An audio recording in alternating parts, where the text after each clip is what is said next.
So the question is like, is DYDX at the bottom? And I think it's some kind of bottom right now. I mean, we still can go down to this trend line down here, because, you know, the trend line is legit. You know, it goes all the way back here, you know.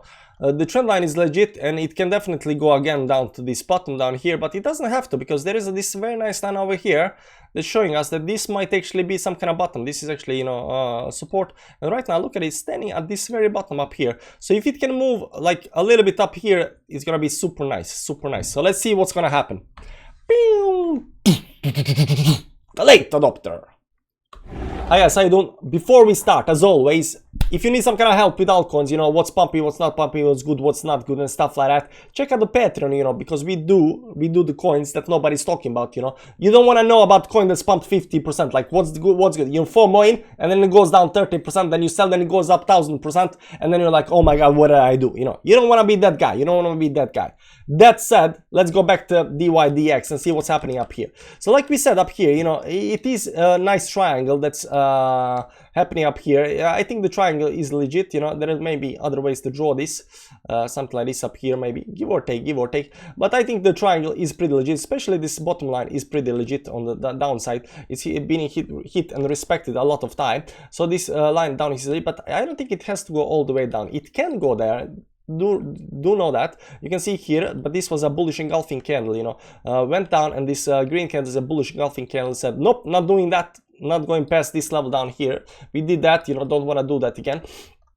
And you can see now we were above the old moving average and suddenly back below it, but we are not dumping down. We are kind of just hugging the moving averages and starting to getting pushed here. So if you can do this move up here above these moving averages, just like a little bit, then a little bit up here, that's gonna be super bullish for the price. Now look here, if you put this line up here, this is a support line, this is a support line right now. This over here, you can see here how the price comes to the line and just bounce off. You see, price comes to the line, just bounce off. You can see here, price came all the way to the line, bounced off, and then it broke it. But once it broke it, people are like, nope, not doing that, right back up again. You see here, that's bullishness talking, and you can see here right now, look here guys, look here, 1 2 3 4 5 6 4-hourly candles in a row, not wanting to break this level of support right here. So this line is definitely legit as well. We don't want to break this line, and if this continues, I think the more you know, although this this bottom line is correct, I think this triangle here, this descending triangle right now, it is a better option to actually break out. So we might be breaking out something up here or something like that. It's a 4-hourly, you know, long as this is gonna take, is something like 18 October. That's like 10 days for 10. I mean, you can wait 10 days, right? You can wait 10 days to buy the Lambo, right?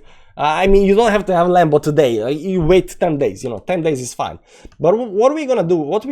This is gonna happen if it doesn't break, of course, the bottom line. And I don't think that there is any reason for it. Bitcoin is bullish, 3% up today. It's Bitcoin season right now. It's not alt season right now, you know. So, you know, Bitcoin is still leading the way. But once altcoin season in, and this managed to pop above the moving average, because right now we are getting crushed by the moving averages on down. We are getting crushed, and people think, oh, this looks bad. But as long as we are getting crushed and we are not falling through the support, meaning we are holding the support and we are being crushed at the same time, the longer we hold the support, the bigger probability is this is gonna break to the upside. Because, you know, when something is pushing, think of it like a jello. You have the jello down here, right? And you push it with your hand, and it, you know, when you start pushing it, you know, it's nothing happens. But when you're slowly pushing it, it goes up, right? And the same thing happens here, right? The moving averages are pushing the jello, the candles on the downside, and if it cannot go down, it pops up. And this happens a lot of times. Moving averages can start pushing down, support is strong enough, it pops up, it uses the moving average as a support, and then it blasts up. So that's actually the move that we are actually looking for. Whether that's gonna happen today, tomorrow, you know, in a couple of days, we don't actually know, but you know, the support is pretty legit and pretty strong. The support pretty legit and pretty strong. That said, let's go to the daily time frame and see how this actually looks up here. Let's just remove this for a second. There's nothing to say on the RSI. It's, you know, the normal RSI, everything looks steady and ready for a move, you know, because usually RSI and MACD and all of the indicators will be pretty normalized after a significant triangle move. That's why you will see these triangle moves on any chart, on any time frame, all over the place, because usually you get some kind of pulse move, you get this you know, triangle, and triangles are actually to correct these these indicators, right? So when you get into the triangle and you start doing this up here, by the time you get to the end of it, you know, you are already, you know, normalized everything. So when you look at the indicators, it's just say, okay, now we are ready for the next move.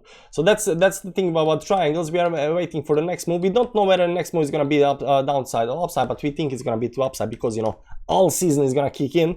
So we are looking for the upside, and that can be anytime. Right now, this support down here is super strong, super strong. I'm seeing this as more important support than this one down here, but both supports are right over there. Also the 100 moving average right over here. So there is a lot of support right below us up here, below us right here, and I'm thinking this, you know, anytime now might just pump above the moving average, and as soon as it pops above the moving averages again, I think that's it. Maybe some kind of pullback back to the moving averages, and then blast up here, and then blast up there, and then blast up higher and higher and higher. You know, who knows? Who knows what the target is at the event? You know, when we exit this, you know, we're gonna talk about targets, but right now it does look good.